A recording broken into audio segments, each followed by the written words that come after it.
I'm going to move here. One of the first things you did after launching your campaign was to issue an apology to the LGBTQ community about your past stances and statements on gay rights. After the Trump administration's rollbacks of civil rights protections for many in that community, why should voters in that community, or voters that care about this issue in general, trust you now? Let me say that there is no one in our government at any level who has the right to tell any American who they should be allowed to love or who they should be allowed to marry. My record in Congress for over 6 years shows my commitment to fighting for LGBTQ equality. I serve on the Equality Caucus and recently voted for passage of the Equality Act.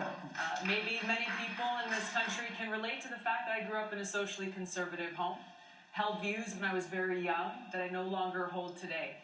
I've served with LGBTQ service members, both in training and deployed downrange. I know that they would give their life for me, and I would give my life for them. It is this commitment that I'll carry through as President of the United States, recognizing that there are still people who are facing discrimination in the workplace, still people who are unable to find a home for their families. It is this kind of discrimination that we need to address. But it's not enough. It's not enough. If I can add to this, it's very important. 30 seconds. This is not enough.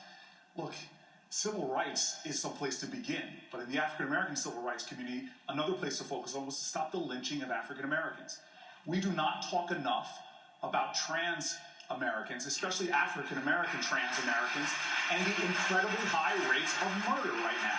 We don't talk enough about how many children, about 30% of LGBTQ kids, who do not go to school because of fear.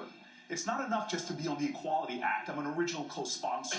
We need to have a president that will fight to protect LGBTQ Americans every single day from violence. Thank you, Senator Booker.